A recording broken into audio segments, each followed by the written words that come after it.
ਸਤਿ ਸ਼੍ਰੀ ਅਕਾਲ, ਸਵਾਗਤ ਹੈ ਸਾਰੇ ਹੀ ਦਰਸ਼ਕਾਂ ਦਾ। ਪੰਜਾਬ ਇਸ ਵੇਲੇ ਵੇਖ ਰਹੇ ਹੋ ਤੁਸੀਂ ਤੇ ਮੈਂ ਹਾਂ ਗਗਨਦੀਪ ਸਿੰਘ ਲੈ ਕੇ ਹਾਜ਼ਰ ਹਾਂ ਪੰਜਾਬ, ਪੰਜਾਬੀ ਅਤੇ ਪੰਜਾਬੀਅਤ ਦੇ ਨਾਲ ਜੁੜੀਆਂ ਖਾਸ ਖਬਰਾਂ। ਸਭ ਤੋਂ ਪਹਿਲਾਂ ਸਦਾ ਰੁਖ ਕਿਸਾਨੀ ਅੰਦੋਲਨ ਦੇ ਵੱਲ ਕਰਾਂਗੇ। ਕਿਸਾਨ ਜਥੇਬੰਦੀਆਂ ਦੇ ਸੰਯੁਕਤ ਕਿਸਾਨ ਮੋਰਚੇ ਦੀ ਬੈਠਕ ਹੋਈ ਹੈ। ਬੀਤੀ ਸ਼ਾਮ ਇਸ ਬੈਠਕ ਤੋਂ ਬਾਅਦ ਵੱਡੇ ਐਲਾਨ ਸੰਯੁਕਤ ਕਿਸਾਨ ਮੋਰਚੇ ਦੇ ਵੱਲੋਂ ਕਰ ਦਿੱਤੇ ਗਏ ਨੇ। 15 ਤਰੀਕ ਤੋਂ 26 ਤਰੀਕ ਤੱਕ ਦੇ ਐਲਾਨ ਨੇ ਜੋ ਸੰਯੁਕਤ ਕਿਸਾਨ ਮੋਰਚੇ ਦੇ ਵੱਲੋਂ ਕੀਤੇ ਗਏ ਨੇ।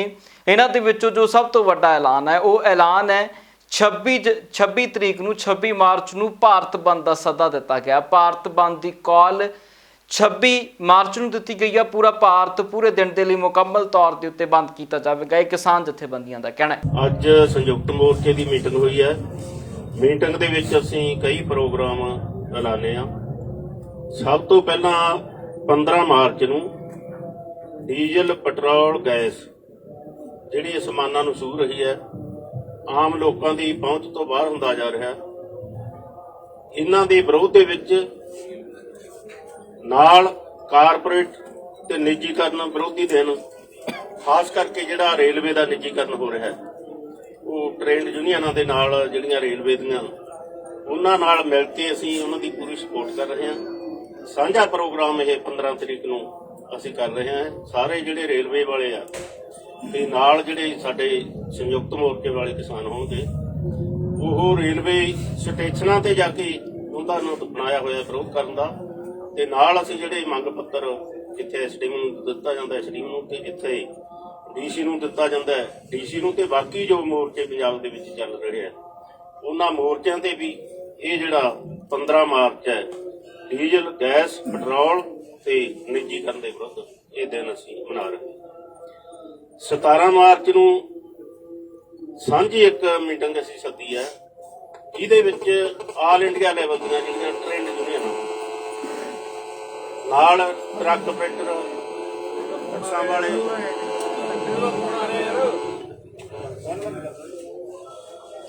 17 ਤਰੀਕ ਨੂੰ ਆਲ ਇੰਡੀਆ ਲੈਵਲ ਦੀ ਟ੍ਰੇਡ ਯੂਨੀਅਨਾਂ ਦੀ ਮੀਟਿੰਗ ਬੁਲਾਈ ਹੈ ਅਸੀਂ।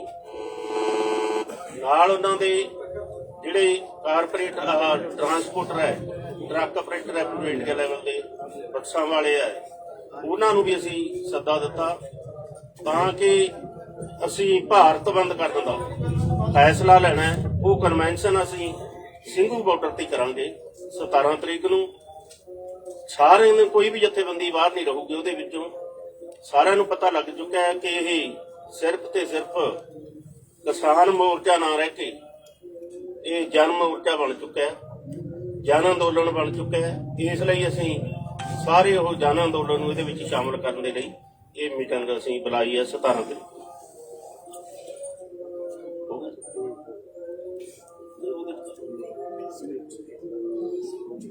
ਚਲੋ, ਇਹਦੀ ਡੇਟ ਜਿਹੜਾ ਭਾਰਤ ਬੰਦ ਕਰਨਾ ਅਸੀਂ ਉਹਦੀ 26 ਤਰੀਕ ਅਸੀਂ ਤੈਅ ਕੀਤੀ ਹੈ।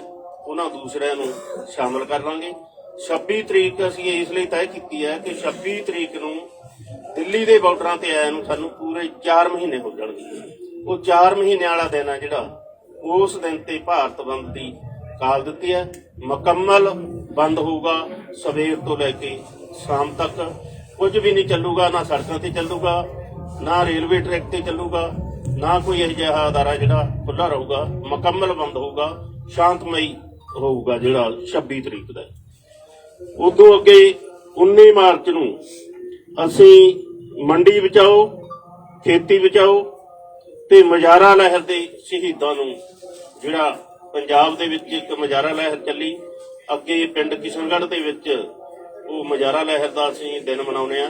ਉਹ ਵੀ ਅਸੀਂ ਫੈਸਲਾ ਕੀਤਾ ਕਿ ਇਤਕੀ ਬਾਰਡਰਾਂ ਦੇ ਉੱਪਰ ਹੀ ਮੁਜ਼ਾਹਰਾ ਲਹਿਰ ਦਾ ਜਿਹੜਾ ਦਿਨ ਆ ਉਹ ਮਨਾਇਆ ਜਾਊਗਾ। ਉਧਰ ਬੀਤੇ ਦਿਨੀ ਪੰਜਾਬ ਦੇ ਵਿਧਾਨ ਸਭਾ ਦੇ ਵਿੱਚ ਬਜਟ ਸੈਸ਼ਨ ਦਾ ਆਖਰੀ ਦਿਨ ਵੀ ਮੁਕੰਮਲ ਹੋ ਗਿਆ। ਆਖਰੀ ਦਿਨ ਵੀ ਹੰਗਾਮਿਆਂ ਦੀ ਭੇਟ ਚੜਿਆ। ਵਿਰੋਧੀ ਧਿਰਾਂ ਦੇ ਵੱਲੋਂ ਇਸ ਵਿਧਾਨ ਸਭਾ ਸੈਸ਼ਨ ਦੇ ਦਰਮਿਆਨ ਹੀ ਵਾਕਆਊਟ ਕਰ ਦਿੱਤਾ ਗਿਆ, ਜਿਸ ਦਰਮਿਆਨ ਬਾਹਰ ਆ ਕੇ ਪ੍ਰਦਰਸ਼ਨ ਕੀਤਾ ਗਿਆ। ਵਿਰੋਧੀ ਧਿਰਾਂ ਦੇ ਵੱਲੋਂ ਵੱਖ-ਵੱਖ ਵਿਰੋਧੀ ਧਿਰਾਂ ਨੇ ਪ੍ਰੈਸ ਕਾਨਫਰੰਸ ਵੀ ਕੀਤੀ ਹੈ। ਇਸ ਨੂੰ ਲੈ ਕੇ ਅਕਾਲੀ ਦਲ, ਆਮ ਆਦਮੀ ਪਾਰਟੀ ਅਤੇ ਭਾਜਪਾ ਦੇ ਵੱਲੋਂ ਪ੍ਰੈਸ ਕਾਨਫਰੰਸ ਹੋਈ ਹੈ ਤੇ ਬਜਟ ਦੇ ਸਮੇਤ ਸਪੀਕਰ ਦੀ ਕਾਰਵਾਈ ਦੇ ਉੱਤੇ ਟਿੱਪਣੀ ਕੀਤੀ ਗਈ ਹੈ। ਪਹਿਲਾਂ ਹਰਪਾਲ ਸਿੰਘ ਚੀਮਾ ਦੀ ਪ੍ਰੈਸ ਕਾਨਫਰੰਸ ਸੁਣਾਉਂਦੇ ਹਾਂ ਕਿ ਆਖਿਰਕਾਰ ਹਰਪਾਲ ਸਿੰਘ ਚੀਮਾ ਦੀ ਕੀ ਨਾਰਾਜ਼ਗੀ ਰਹੀ ਹੈ ਪੰਜਾਬ ਦੀ ਵਿਧਾਨ ਸਭਾ ਦੇ ਨਾਲ। ਸਾਰੇ ਜਿੰਨੇ ਵੀ ਸਾਡੇ ਐਮਐਲਏ ਸਾਹਿਬਾਨ ਜਿਹੜੇ ਵਿਧਾਨ ਸਭਾ ਦੇ ਅੰਦਰ ਹਾਜ਼ਰ ਸੀਗੇ, ਸਭ ਨੇ ਆਪਣੀ ਆਪਣੀ ਗੱਲ ਜਿਹੜੀ ਆ ਵਿਧਾਨ ਸਭਾ ਦੇ ਵਿੱਚ ਇਹਨਾਂ ਬਿੱਲਾਂ ਤੇ ਰੱਖਣੀ ਸੀ, ਕਿਉਂਕਿ ਬੜੇ ਅਹਿਮ ਬਿੱਲ ਆਏ ਸੀਗੇ, ਖਾਸ ਕਰਕੇ ਚਾਹੇ ਉਹ ਆਬਾਦੀ ਦੇ ਦਾ ਬਿੱਲ ਸੀਗਾ, ਚਾਹੇ ਡੀਜ਼ਲ ਪੈਟਰੋਲ ਦੇ ਰੇਟ ਵਧਾਉਣ ਦੀ ਗੱਲ ਸੀਗੀ, ਕਿਉਂਕਿ ਪੰਜਾਬ ਵਿੱਚ ਇੱਕ ਇਨਫਰਾਸਟ੍ਰਕਚਰ ਦੇ ਨਾਂ ਤੇ, ਡਿਵੈਲਪਮੈਂਟ ਦੇ ਨਾਂ ਤੇ ਇੱਕ ਸੈਸ ਲਾਇਆ ਗਿਆ ਹੈਗਾ ਕਿ 216 ਕਰੋੜ ਰੁਪਈਆ ਪਰ ਈਅਰ ਲੋਕਾਂ ਤੇ ਹੋਰ ਬੋਝ ਪਾਇਆ ਗਿਆ। ਕਹਿੰਦੇ ਅਸੀਂ ਸਗਨ ਸਕੀਮ ਲਾਗੂ ਕਰਤੀ, ਉਹ 250 ਕਰੋੜ ਰੁਪਏ ਉਹ 'ਚ ਰੱਖਿਆ ਗਿਆ, ਉਹ ਖਰਚਣਾ ਪਤਾ ਨਹੀਂ ਖਰਚਣਾ, ਪਰ ਲੇਕਿਨ ਉਸ ਦੇ ਬਹਾਨੇ 216 ਕਰੋੜ ਰੁਪਏ ਦਾ ਹੋਰ ਬੋਝ ਪਾਤਾ।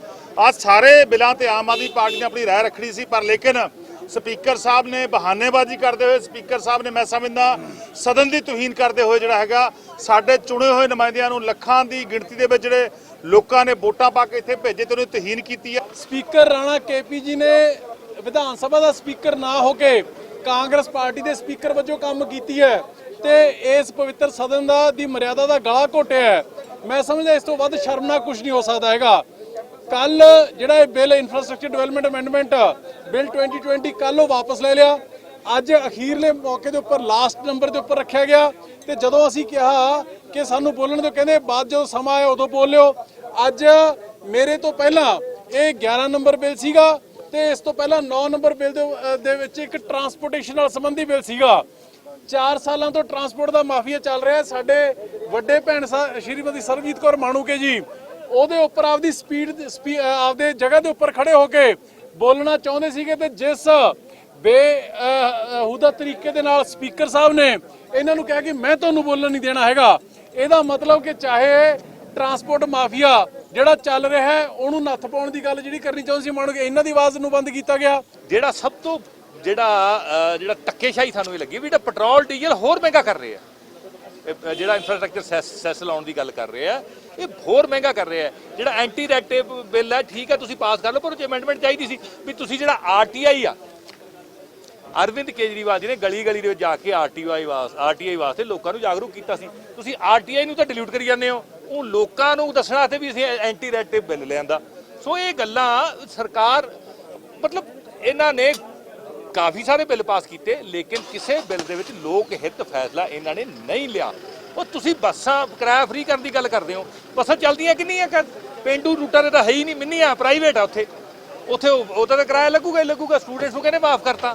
ਸੋ ਇਹ ਸਾਰੇ ਧੋਖਾਧੜੀ ਦਾ ਬਿੱਲ ਸੀ। ਉਧਰ ਸ਼੍ਰੋਮਣੀ ਅਕਾਲੀ ਦਲ ਦੇ ਆਗੂ ਵਿਕਰਮ ਮਜੀਠੀਆ ਨੇ ਵੀ ਸਰਕਾਰ ਦੇ ਉੱਤੇ ਤਿੱਖੀ ਟਿੱਪਣੀ ਕੀਤੀ ਹੈ। ਕਿ ਕੁਝ ਵਿਕਰਮ ਮਜੀਠੀਆ ਦਾ ਕਹਿਣਾ ਰਿਹਾ ਉਹ ਵੀ ਸੁਣਦੇ ਹਾਂ। 17 18 19 20 21 ਸਭ ਖਾ ਗਏ ਹੋ। 1800 ਕਰੋੜ ਐਸਸੀ ਸਕਾਲਰਸ਼ਿਪ ਦਾ ਦੇਣ ਵਾਲਾ ਬੱਚਿਆਂ ਨੂੰ ਤੁਸੀਂ ਕਹਿੰਦੇ ਹੋ ਅਸੀਂ ਅੰਬੇਦਕਰ ਸਾਹਿਬ ਦੇ ਨਾਂ ਤੇ ਭਵਨ ਬਣਾ ਦੇਾਂਗੇ, ਉਹ ਵੀ ਨਹੀਂ ਬਣਾਉਣਾ, ਭਾਵੇਂ ਬਣਾਉਣਾ ਤੁਸੀਂ ਉਹ ਵੀ ਨਹੀਂ, ਮਗਰ ਤੁਸੀਂ 1800 ਕਰੋੜ ਐਸਸੀ ਵਿਦਿਆਰਥੀ ਦਾ ਦਿੰਦੇ ਨਹੀਂ, ਕਹਿ ਕੇ ਕਿ ਅਸੀਂ ਭਵਨ ਬਣਾ ਦਾਂ। ਅੰਬੇਦਕਰ ਸਾਹਿਬ ਦੀ ਰੂਹ ਨਹੀਂ ਕਦੇ ਖੁਸ਼ ਹੋਣੀ ਇਸ ਗੱਲ ਤੇ। ਅੰਬੇਦਕਰ ਸਾਹਿਬ ਨੇ ਐਸਸੀ ਭਾਈਚਾਰੇ ਨੂੰ ਉਠਾਉਣ ਦੀ ਗੱਲ ਕੀਤੀ ਸੀ, ਜਿਹੜੇ ਸੰਵਿਧਾਨ ਦੇ ਨਿਰਮਾਤਾ ਨੇ ਉਹਨਾਂ ਨੂੰ ਇਸ ਤਰੀਕੇ ਨਾਲ ਅਪਮਾਨਿਤ ਕਰਨਗੇ। ਇਸੇ ਤਰ੍ਹਾਂ ਮੁਲਾਜ਼ਮਾਂ ਦੇ ਭੱਤੇ, TA, DA, pay commission, central pay commission ਵਾਪਸ ਹੋਵੇ, ਕੱਚੇ ਤੋਂ ਕੰਟਰੈਕਚੁਅਲ EMPLOYE ਪੱਕੇ ਹੋਣ, ਬਿਜਲੀ 5 ਰੁਪਏ ਹੋਵੇ।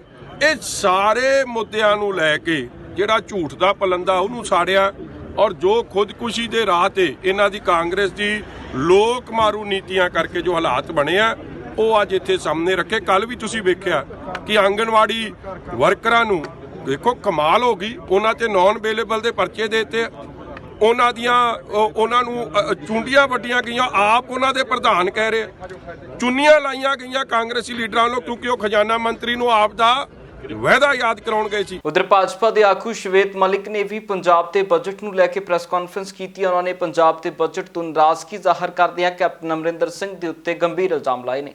ਕੈਪਟਨ ਅਮਰਿੰਦਰ ਸਿੰਘ ਜੀ ਦਾ ਜੋ ਝੂਠ ਦਾ ਪੁਲਿੰਦਾ ਬਜਟ ਪੇਸ਼ ਕੀਤਾ ਹੈ ਉਹਦੇ ਤੇ ਹੁੰਦਾ ਕਿ ਕੈਪਟਨ ਅਮਰਿੰਦਰ ਸਿੰਘ ਝੂਠਾ ਵਾਦਾ ਹੈ ਤੇਰਾ ਵਾਦੇ पे तेरे मारा गया पंजाबी सीधा साधा। ਹੁਣ ਤੇ ਮਜ਼ਾਕ ਦਾ ਵਿਸ਼ੇ ਬਣ ਚੁੱਕੇ ਨੇ ਕੈਪਟਨ ਅਮਰਿੰਦਰ ਸਿੰਘ ਔਰ ਮੈਂ ਸਮਝਦਾ ਵਾਂ ਕਿ ਸਭ ਤੋਂ ਝੂਠੇ ਸਦੀ ਦੇ ਜੇ ਕੋਈ ਰਾਜਨੇਤਾ ਹੋਣਗੇ ਤੇ ਉਹ ਕੈਪਟਨ ਅਮਰਿੰਦਰ ਸਿੰਘ ਨੇ।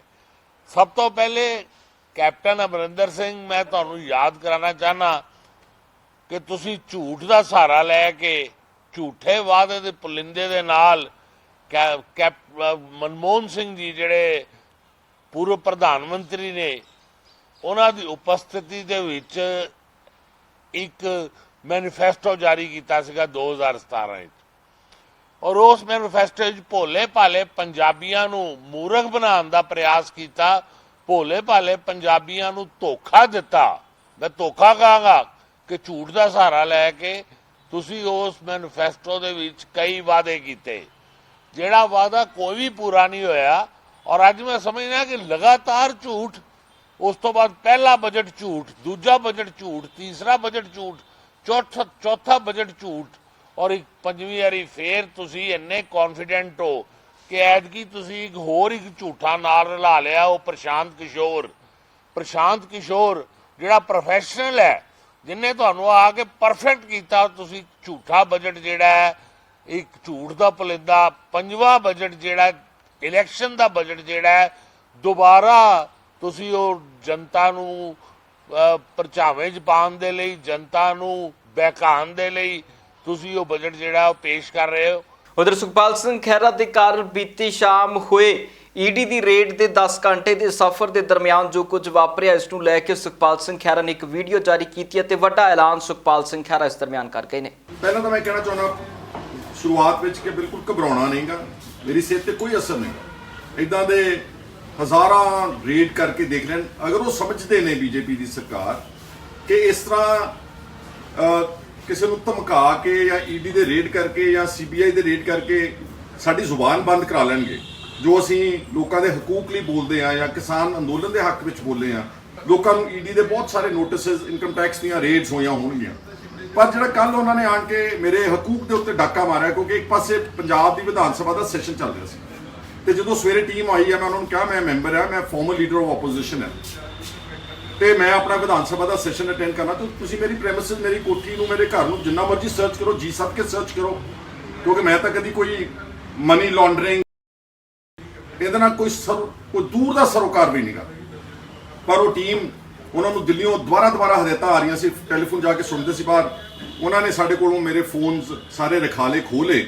ਮੈਂ ਕਿਹਾ ਘੱਟੋ ਘੱਟ ਮੈਨੂੰ ਸਪੀਕਰ ਵਿਧਾਨ ਸਭਾ ਨੂੰ ਤਾਂ ਇਨਫੋਰਮ ਕਰ ਲੈਂਦੇ, ਯੂ ਹੈਵ ਟੂ ਇਨਫੋਰਮ ਹਿਮ ਕਿ ਵਿਧਾਨ ਸਭਾ ਸੈਸ਼ਨ ਵਿੱਚ ਆ ਤੇ ਤੁਸੀਂ ਮੈਨੂੰ ਇੱਥੇ ਵਿਦਆਊਟ ਐਨੀ ਕੋਈ ਇਸ ਤਰ੍ਹਾਂ ਦੇ ਵਾਰੰਟ ਕਿ ਮੈਨੂੰ ਤੁਸੀਂ ਡਿਟੇਨ ਕਰ ਰਹੇ ਹੋ, ਤੁਸੀਂ ਸਰਚ ਦੇ ਵਾਰੰਟਸ ਲੈ ਕੇ ਆਓ, ਸਰਚ ਕਰ ਲਓ, ਪਰ ਉਹਨਾਂ ਨੇ ਮੈਨੂੰ ਵਿਧਾਨ ਸਭਾ ਵਿੱਚ ਨਹੀਂ ਜਾਣ ਦਿੱਤਾ। ਉਧਰ ਦੇਸ਼ ਦੀ ਪਾਰਲੀਮੈਂਟ ਦੇ ਵਿੱਚ ਵੀ ਸੈਸ਼ਨ ਚੱਲ ਰਿਹਾ ਹੈ, ਜਿਸ ਸੈਸ਼ਨ ਦੇ ਦਰਮਿਆਨ ਕਿਸਾਨੀ ਮਸਲਾ ਵੀ ਉੱਭਰ ਰਿਹਾ ਹੈ ਤੇ ਪੂਰੇ ਦੇਸ਼ ਦੇ ਵਿੱਚ ਵੱਧ ਰਹੀਆਂ ਪੈਟਰੋਲ ਡੀਜ਼ਲ ਦੀਆਂ ਕੀਮਤਾਂ ਨੂੰ ਵੀ ਖਾਸ ਤੌਰ ਦੇ ਉੱਤੇ ਵਿਰੋਧੀ ਧਿਰਾਂ ਦੇ ਵੱਲੋਂ ਮਸਲਾ ਬਣਾ ਕੇ ਪੇਸ਼ ਕੀਤਾ ਜਾ ਰਿਹਾ। ਲਗਾਤਾਰ ਕਾਰਵਾਈ ਦੇ ਦਰਮਿਆਨ ਜਿਹੜਾ ਸਦਨ ਦੇ ਵਿੱਚ ਵੀ ਪ੍ਰਦਰਸ਼ਨ ਹੁੰਦੇ ਵਿਖਦੇ ਨੇ। ਇਸ ਨੂੰ ਲੈ ਕੇ ਗੁਰਜੀਤ ਸਿੰਘ ਔਜਲਾ ਨੇ ਪ੍ਰਤੀਕਰਮ ਦਿੱਤਾ ਹੈ। ਗੁਰਜੀਤ ਸਿੰਘ ਔਜਲਾ ਦਾ ਕਹਿਣਾ ਹੈ ਕਿ ਅਸੀਂ ਸਰਕਾਰ ਨੂੰ ਝੁਕਾਉਣ ਦੀ ਕੋਸ਼ਿਸ਼ ਕਰ। ਬਿਲਕੁਲ ਦੇਖੋ, ਕਾਂਗਰਸ ਪਾਰਟੀ ਨੇ ਡੀਜ਼ਲ ਪੈਟਰੋਲ ਦੇ ਮੁੱਦੇ ਤੇ ਜਿਹੜਾ 100 ਰੁਪਏ ਤੋਂ ਉੱਪਰ ਚਲੇ ਗਿਆ ਲੀਟਰ, ਨਾਲ ਦੀ ਨਾਲ ਜਿਹੜੀ ਗੈਸ ਮਹਿੰਗੀ ਹੋਈ ਹੈ ਉਹਨੂੰ ਮੁੱਖ ਰੱਖਦਿਆਂ ਹੋਇਆਂ, ਕਿਸਾਨੀ ਮੁੱਦੇ ਨੂੰ ਮੁੱਖ ਰੱਖਦਿਆਂ ਹੋਇਆਂ ਸਰਕਾਰ ਨੂੰ ਘੇਰਿਆ ਔਰ ਲਗਾਤਾਰ ਪਾਰਲੀਮੈਂਟ ਦੇ ਵਿੱਚ ਐਜੀਟੇਸ਼ਨ ਕੀਤਾ ਹੈ ਕਿ ਸਰਕਾਰ ਇਹਨਾਂ ਮੁੱਦਿਆਂ ਦੇ ਉੱਤੇ ਜਵਾਬ ਦੇਵੇ, ਡੀਜ਼ਲ ਪੈਟਰੋਲ ਸਸਤਾ ਕਰੇ, ਕਿਸਾਨੀ ਬਿੱਲ ਵਾਪਸ ਲਵੇ। 3 ਦਿਨ ਹੋ ਗਏ ਲਗਾਤਾਰ ਅਸੀਂ ਹਾਊਸ ਦੇ ਵਿੱਚ ਹਾਊਸ ਅਡਜਰਨ ਕਰਾਇਆ ਹੈ ਔਰ ਸਾਰਾ ਦਿਨ ਤਕਰੀਬਨ ਸਾਨੂੰ ਨਾਅਰੇਬਾਜ਼ੀ ਉੱਤੇ ਕਰਨੀ ਪੈਂਦੀ, ਗਲਾ ਵੀ ਮੇਰਾ ਇਸ ਕਰਕੇ ਖਰਾਬ ਹੋਇਆ। ਜਵਾਬ ਇਹਨਾਂ ਕੋਲ ਹੈ ਕੋਈ ਨਹੀਂਗਾ, ਪਰ ਝੂਠ ਦੇ ਉੱਤੇ ਜਿਹੜੀ ਹੈ ਬਨਿਸਬਤੀ ਸਰਕਾਰ ਜਿਹੜੀ ਹੈ ਇਹ ਕੰਮ ਕਰ ਰਹੀ ਹੈ। ਹੁਣ ਕਹਿਣਾ ਸ਼ੁਰੂ ਕਰ ਦਿੱਤਾ ਕਿ ਮਹਿੰਗਾਈ ਜਿਹੜੀ ਹੈ ਉਹ ਦੇਸ਼ ਦੀ ਤਰੱਕੀ ਵਾਸਤੇ ਵਧੀਆ ਹੈ। ਮੈਂ ਪੁੱਛਣਾ ਚਾਹੁੰਦਾ ਹਾਂ ਕਿ ਜੇ ਦੇਸ਼ ਦੀ ਤਰੱਕੀ ਵਾਸਤੇ ਮਹਿੰਗਾਈ ਵਧੀਆ ਆ ਤੇ ਆਰਥਿਕ ਤੌਰ ਤੇ ਲੋਕਾਂ ਨੂੰ ਸਟਰੋਂਗ ਕਿੰਨੇ ਕਰਨਾ ਹੈ, ਤਨਖਾਹਾਂ ਕਿੰਨੇ ਵਧਾਉਣੀਆਂ ਨੇ। ਅੱਜ ਰੁਪਈਆ ਇੰਨਾ ਕਮਜ਼ੋਰ ਹੋ ਗਿਆ ਡਾਲਰ ਦੇ ਮੁਕਾਬਲੇ, ਕਿਉਂਕਿ ਅੰਤਰਰਾਸ਼ਟਰੀ ਪੱਧਰ ਤੇ ਜਿੰਨਾ ਚਿਰ ਆਰਥਿਕ ਪੱਧਰ ਤੇ ਸਟਰੋਂਗ ਨਹੀਂ ਹੋਵਾਂਗੇ ਉਹਨਾਂ ਚਿਰ ਤਨਖਾਹਾਂ ਦਾ ਰੁਪਈਏ ਦਾ ਮੁੱਲ ਹੀ ਘਟ ਗਿਆ ਤੇ ਪੈਸੇ ਦਾ ਮੁੱਲ ਤੇ ਡਾਊਨ ਹੈ। ਪਰ ਉਹਦੇ ਨਾਲ ਦੀ ਨਾਲ ਤੇਲ ਪੈਟਰੋਲ ਦੀ ਐਡੀ ਗੈਸ ਦੀ ਭਾਰੀ ਮਾਰ ਜਿਹੜੀ ਵੱਜੀ ਹੈ ਕਿ ਆਮ ਲੋਕਾਂ ਲਈ ਇਸ ਸਰਕਾਰ ਦੇ ਵਿੱਚ ਸਰਵਾਈਵ ਕਰਨਾ ਬਹੁਤ ਔਖਾ ਹੋ ਗਿਆ। ਸੋ ਅਸੀਂ ਉਹਨਾਂ ਦਾ ਮੁੱਦਾ ਲਗਾਤਾਰ ਜਿੱਦਣ ਦਾ ਸੈਸ਼ਨ ਸ਼ੁਰੂ ਹੈ ਉਹ ਜਾਰੀ ਰੱਖਿਆ, ਪਰ ਸਰਕਾਰ ਕੋਲ ਜਵਾਬ ਨਹੀਂ ਹੈਗਾ। ਸਰਕਾਰ ਨੂੰ ਬਾਰ-ਬਾਰ ਹਾਊਸ ਜਿਹੜਾ ਹੈ ਉਹ ਅਡਜਰਨ ਕਰਨਾ ਪੈਂਦਾ ਹੈ। ਅਸੀਂ ਲੋਕਾਂ ਦੀ ਆਵਾਜ਼ ਜਿਹੜੀ ਹੈ ਉਹ ਪਾਰਲੀਮੈਂਟ ਦੇ ਵਿੱਚ ਲਗਾਤਾਰ ਇਸੇ ਤਰੀਕੇ ਦੇ ਨਾਲ ਜਾਰੀ ਰੱਖਾਂਗੇ ਔਰ ਨਿਆਂ ਜਿਹੜਾ ਆ ਉਹ ਲੋਕਾਂ ਨੂੰ ਦਿਵਾਵਾਂਗੇ। ਉਧਰ ਹਰਿਆਣੇ ਦੀ ਵਿਧਾਨ ਸਭਾ ਦੇ ਵਿੱਚ ਵੀ ਕੱਲ ਦਾ ਦਿਨ ਕਾਫੀ ਤਲਖੀ ਭਰਿਆ ਰਿਹਾ ਹੈ, ਕਿਉਂਕਿ ਕੱਲ ਦੇ ਦਿਨ ਵਿਧਾਨ ਸਭਾ ਦੇ ਵਿੱਚ ਕਾਂਗਰਸ ਦੇ ਵੱਲੋਂ ਹਰਿਆਣੇ ਦੇ ਵਿੱਚ ਅਪ੍ਰਸਤਾਵ ਮਤਾ ਲਿਆਂਦਾ ਗਿਆ ਸੀ, ਭਾਵ ਕਿ ਕੱਲ ਵਿਧਾਨ ਸਭਾ ਦੇ ਵਿੱਚੋਂ ਭਾਜਪਾ ਸਰਕਾਰ ਨੂੰ ਘੇਰਨ ਦੀ ਕੋਸ਼ਿਸ਼ ਸੀ, ਪਰ ਭਾਜਪਾ ਸਰਕਾਰ ਆਪਣੀ ਬਹੁਮਤ ਸਾਬਤ ਕਰਨ ਦੇ ਵਿੱਚ ਕਾਮਯਾਬ ਹੋਈ ਹੈ ਤੇ ਵਿਸ਼ਵਾਸ ਪ੍ਰਸਤਾਵ ਦੇ ਹੱਕ ਦੇ ਵਿੱਚ ਸਿਰਫ 32 ਵੋਟਾਂ ਜਿਹੜੀਆਂ ਭੁਗਤ ਸਕੀਆਂ ਨੇ, ਜਿਸ ਤੋਂ ਬਾਅਦ ਇਸ ਪ੍ਰਸਤਾਵ ਨੂੰ ਰੱਦ ਕਰ ਦਿੱਤਾ ਗਿਆ ਹੈ। ਇਸ ਦੇ ਉੱਤੇ ਭਾਜਪਾ ਦੇ ਆਗੂ ਦਾ ਵੀ ਪ੍ਰਤੀਕਰਮ ਆਇਆ ਕਿ ਕੁਝ ਕਹਿ ਰਹੇ ਨੇ ਹਰਿਆਣਾ ਦੇ ਭਾਜਪਾ ਆਗੂ। ਸੁਣਦੇ ਹਾਂ। कांग्रेस ने राजनीतिक परिस्थिति को देखते हुए ये सोचा कि इस बार अगर हम अविश्वास प्रस्ताव लाएंगे तो किसान आंदोलन की वजह से शायद जो सत्ता पक्ष है उसके कुछ लोग उनको समर्थन दें, लेकिन ऐसा हुआ नहीं। कांग्रेस ने अपनी वोट दे दी, विपक्ष ने 2 आदमी जो थे उन्होंने भी कांग्रेस का साथ दिया, जो जिनको सरकार का साथ देना सरकार का दिया। लेकिन ये है क्यों? इसकी सबसे बड़ी वजह ये है कि एक समय था जब हम ये समझते थे कि प्रजातंत्र में आया राम गया राम की जो एक दौर चला था उससे प्रजातंत्र कमज़ोर हुआ है, और तब ये सोचा गया था कि एंटी डिफेक्शन एक्ट लाया जाए जिससे कि सरकारों में स्टेबिलिटी रहे। स्टेबिलिटी तो रही सरकारों में, उसका प्रभाव भी अच्छा पड़ा, लेकिन उसका दुष्प्रभाव ये हुआ कि जो हमारी अपनी एक जन प्रतिनिधि की अपनी भावनाएं होती हैं, कोई ज़रूरी नहीं है कि वो पार्टी लाइन पे उसी तरह लकीर के फ़कीर बन के उसकी पार्टी लाइन पे भावनाएं हो सकता है। हमारे सोच में, हर आदमी की सोच में कुछ ना कुछ फ़र्क है, तो वो पार्टी का महत्व ज़्यादा हो गया और उस वजह से आम जो जनप्रतिनिधि है उस पर एक किस्म से रुकावट पैदा हो गई। उसको डर लगने लगा कि कहीं मैं पार्टी से हट के कोई बोलूँगा तो मेरी डिस्क्वालिफिकेशन है। तो ये इस पे सोच विचार की ज़रूरत है कि सही प्रजातंत्र में, पार्लियामेंट्री डेमोक्रेसी में, अगर आप ये कहें कि हमारी डेमोक्रेसी अभी तक परिपक्व नहीं हुई इसलिए परिपक्व करने के लिए एंटी डिफेक्शन लॉ ज़रूरी है, तो मैं ये नहीं मानता। भारत का वोटर भी और भारत का जनप्रतिनिधि भी वो अपनी जिम्मेदारी भी समझता है, लेकिन कहीं ना कहीं आपको मिलेगा कि फ़र्क आया है। उधर अरविंद केजरीवाल ਦੇ ਵੱਲੋਂ ਵੀ ਦਿੱਲੀ ਦੇ ਵਿਧਾਨ ਸਭਾ ਦੇ ਵਿੱਚ ਭਾਜਪਾ ਨੂੰ ਕਰੜੇ ਹੱਥੀ ਲਿਆ ਗਿਆ। ਉਹਨਾਂ ਦਾ ਕਹਿਣਾ ਸੀ ਕਿ ਭਾਜਪਾ ਦੇ ਉਹਨਾਂ ਰਾਜਾਂ ਦੇ ਵਿੱਚ ਜਿੱਥੇ ਭਾਜਪਾ ਦੀ ਸਰਕਾਰ ਹੈ, ਖਾਸ ਤੌਰ ਤੇ ਉੱਤੇ ਉਹਨਾਂ ਉੱਤਰ ਪ੍ਰਦੇਸ਼ ਦਾ ਜ਼ਿਕਰ ਕੀਤਾ। ਉਹਨਾਂ ਦਾ ਕਹਿਣਾ ਕਿ ਉੱਥੇ ਦੇ ਸਕੂਲਾਂ ਦੇ ਹਾਲਾਤ ਕਿਹੋ ਜਿਹੇ ਨੇ, ਇਸ ਦਾ ਜਾਇਜ਼ਾ ਜਦੋਂ ਅਸੀਂ ਲੈਣ ਦੀ ਕੋਸ਼ਿਸ਼ ਕੀਤੀ ਤਾਂ ਸਾਨੂੰ ਉੱਥੋਂ ਤੱਕ ਪਹੁੰਚਣ ਨਹੀਂ ਦਿੱਤਾ ਗਿਆ। ਇਸ ਨੂੰ ਲੈ ਕੇ ਟਿੱਪਣੀ ਉਹਨਾਂ ਨੇ यूपी ਦੇ ਮੁੱਖ ਮੰਤਰੀ ਦੇ ਉੱਤੇ ਵੀ ਕੀਤੀ ਹੈ। पिछले 70 साल में इस देश के ऊपर 2 पार्टियों ने राज करा। जो काम दिल्ली में 5 साल में हो गया वो 70 साल में क्यों नहीं हुआ? 70 साल के अंदर इन दोनों पार्टियों ने मिलकर शिक्षा व्यवस्था को ठीक क्यों नहीं किया? आज मैं पूरी जिम्मेदारी के साथ कह रहा हूं कि इन दोनों पार्टियों ने मिलकर एक षड्यंत्र के तहत इस देश की शिक्षा व्यवस्था को बदहाली में रखा है। जानबूझ के रखा गया है। इन्होंने जानबूझ के इस देश के लोगों को गरीब रखा और इस देश के बच्चों को अनपढ़ रखा, क्योंकि ये चाहते थे कि अगर ये बच्चे अनपढ़ रहेंगे तो ये बच्चे बेरोजगार रहेंगे, अगर ये बच्चे अनपढ़ रहेंगे तो ये बच्चे पिछड़े रहेंगे, अगर ये बच्चे अनपढ़ रहेंगे तो ये गरीब रहेंगे, ताकि अमीरों को अपनी फैक्ट्रियों के लिए और अपने घरों के लिए सस्ते में लेबर मिल सके, ताकि इन पॉलिटिकल पार्टियों को जब इनको पॉलिटिकल रैलियां करनी हो तो इनको भाड़े के अंदर लोग मिल सकें, ताकि इन पॉलिटिकल पार्टियों को सस्ते में अपने पॉलिटिकल कार्यकर्ता मिल सकें, जानबूझ के, ताकि इन पॉलिटिकल पार्टियों को अपना वोट बैंक मिल सके, इनसे प्रश्न पूछने वाला कोई ना हो, इनको अनपढ़ रखो, पूरे इस देश की जनता को अनपढ़ रखो, इनको गरीब रखो। जानबूझ के इस देश के लोगों को गरीब रखा गया, एक षड्यंत्र के तहत रखा गया, और ये पिछले 6 साल ने साबित कर दिया। पिछले 6 साल के अंदर दिल्ली की जनता ने जो शिक्षा व्यवस्था देखी है, पिछले 6 साल के अंदर दिल्ली के अंदर जो शिक्षा के क्षेत्र के अंदर क्रांति आई है, उसने इन दोनों पार्टियों की जड़ें हिला दी। अगर ये 6 साल के अंदर शिक्षा के क्षेत्र में जो विकास हुआ है, उसी की वजह से पिछले विधानसभा चुनाव के अंदर कांग्रेस की 0 सीट आई, और अब जो उपचुनाव हुए उसमें बीजेपी की 0 सीट आई। ਪੰਜਾਬ ਇਸ ਵੇਲੇ ਦੇ ਵਿੱਚ ਫਿਲਹਾਲ ਦੀ ਇੰਨਾ ਹੀ। ਫਿਰ ਮੁੜ ਹਾਜ਼ਰ ਹੁੰਦੇ ਆ ਨਵੀਆਂ ਤੇ ਤਾਜ਼ਾ ਅਪਡੇਟਸ ਦੇ ਨਾਲ। ਤਦ ਤੱਕ ਲਈ ਮੈਨੂੰ ਦਿਓ ਇਜਾਜ਼ਤ। ਬਹੁਤ ਬਹੁਤ ਧੰਨਵਾਦ।